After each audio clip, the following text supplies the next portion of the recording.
గుంటూరు జిల్లా గురజాల నియోజకవర్గ జనసేన అభ్యర్థి చింతలపూడి శ్రీనివాస్ ప్రచారం కొనసాగిస్తున్నారు.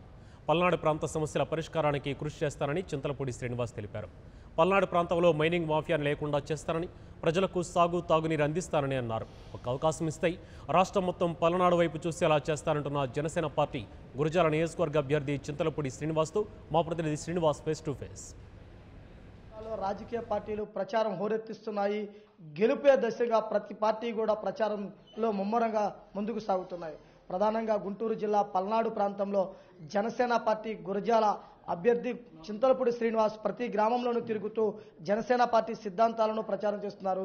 సార్, మీ పార్టీ సిద్ధాంతాల పట్ల ప్రజలు ఏ విధంగా ఆకర్షిస్తున్నారు? ఎటువంటి స్పందన వస్తుంది?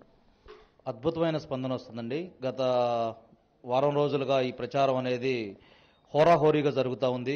జన సైనికులందరూ కూడా పవన్ కళ్యాణ్ గారి మీద ఉన్నటువంటి అభిమానంతోనూ, అదేవిధంగా అద్భుతమైనటువంటి మేనిఫెస్టోను ప్రజల్లోకి తీసుకెళ్తూ ప్రచారాన్ని ఎంత బాగా చేస్తున్నారంటే ఇంటింటికి మన మేనిఫెస్టో చేరాలి అన్న ఏకైక లక్ష్యంతో వాళ్ళందరూ కూడా ప్రతిరోజు ఎండలకు కూడా దడవకుండా కష్టపడతా ఉన్నారు. చాలా బాగా జరుగుతూ ఉంది మన గురజాల నియోజకవర్గంలో. అంటే మీకు ప్రత్యర్థులుగా ఉన్న వాళ్ళు ఒకళ్ళేమో సీనియర్ రాజకీయ నేతగా, మరొకళ్ళేమో కాసు కుటుంబం నుంచి ఉన్నటువంటి వ్యక్తులు పోటీ పడుతున్నారు. మీరు ఒక సామాన్యుడిగా వాళ్ళని ఎలా ఎదుర్కోవడానికి సిద్ధపడినారు? ఈరోజు చూస్తే మీరు గురజాల నియోజకవర్గంలో జనసేన పార్టీ పూర్తిగా ఈ ఎక్స్పీరియన్స్ ఉన్న పర్సన్స్ కానీ, లేకపోతే కుటుంబ నేపథ్యం ఉన్న పర్సన్స్ని కానీ లెక్క చేయకుండా గ్రామ స్థాయిలోకి వెళ్ళిపోయి రేపు ఎలక్షన్స్లో ఖచ్చితంగా రేపు రాబోయే ఎన్నికల్లో జనసేన పార్టీ గెలిచే విధంగా ముందుకెళ్తా ఉంది.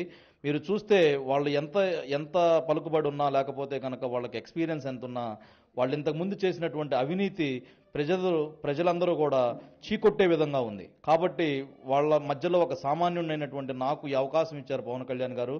ఈ అవకాశాన్ని ఉపయోగించుకొని రాబోయే కాలంలో ఖచ్చితంగా ఈ గురజాల నియోజకవర్గాన్ని మన జనసేన పార్టీ పవన్ కళ్యాణ్ గారికి మేము బహుమతిగా ఇస్తాం.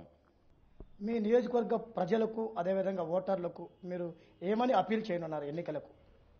గురజాల నియోజకవర్గంలో ఉన్న ప్రజలందరికీ కూడా నేను ఇదే విన్నపిస్తున్నాను. గత 5 సంవత్సరాల్లో ఇక్కడ జరిగినటువంటి పరిపాలన ఒక్కసారి మీరు గుర్తుకు తెచ్చుకోండి. ఒక 5 సంవత్సరాల కింద ఉన్నటువంటి ఇక్కడ అభ్యర్థి ఆర్థిక పరిస్థితి, ఈ రోజు అతను ఆర్థిక పరిస్థితి ఏ విధంగా ఇన్ని ఆస్తులు పెంచాడు, ఎంత మందిని పోలీస్ స్టేషన్ల చుట్టూ తిప్పాడు, అదేవిధంగా అక్రమంగా మైనింగ్ చేయటం లేదు, ఇంకోటి చూస్తే మీరు వైన్ షాపుల్లో వాళ్ళ దగ్గర డబ్బులు తీసుకోవటం, ప్రతి దాంట్లో కూడా లంచం తీసుకోవటం, వీటన్నిటిని కూడా మీరు దయచేసి గుర్తుపెట్టుకొని మీ ఓటుని వినియోగించుకోండి. అదేవిధంగా చూస్తే ఇక్కడ ప్రతిపక్షం తరపున నిలబడ్డ వైసీపీ అభ్యర్థి అసలు స్థానికుడే కాదు. రేపు మనకి ఏదైనా అవసరం వచ్చి ఎక్కడికైనా వెళ్ళాలంటే అతను ఏ నర్సరావుపేటలో ఉంటాడో, హైదరాబాద్లో ఉంటాడో కూడా తెలియని పరిస్థితి. కాబట్టి స్థానికులైనటువంటి మమ్మల్ని ఒక్కసారి మీరందరూ ఆశీర్వదించి గాజు గ్లాసు గుర్తు మీద ఓటు వేసి గెలిపించవలసిందిగా ప్రార్థిస్తున్నాను. ప్రజా సమస్యల పరిష్కారానికి ముందున్నాం. గత 4 సంవత్సరాల నుంచి ప్రజలతో కలిసి నడుస్తున్నాం. చింతలపూడి చారిటబుల్ ట్రస్ట్ తోటి అనేక సేవా కార్యక్రమాలు నిర్వహించాం. మీకు ఏ అవసరం వచ్చినా లోకల్లో ఉండేది నేను కాబట్టి తప్పనిసరిగా నన్ను ఆదరించండి. అవినీతి ఆరోపణలు, అదేవిధంగా కుటుంబం పేరు చెప్పుకొని రాజకీయాలు చేసేవాడిని కాదు. మీకోసం వచ్చిన వాడిని ఒక్క అవకాశం ఇస్తే పల్నాడు ప్రాంతం అభివృద్ధి చేసి చూపుతానని కూడా చింతలపూడి శ్రీనివాస్ గారు చెబుతున్నారు. కెమెరా పర్సన్ ఉదయ్ కుమార్తో శ్రీనివాస్, 99 టీవీ, గురజాల నియోజకవర్గం నుంచి. For more updates, please subscribe 99 TV Telugu.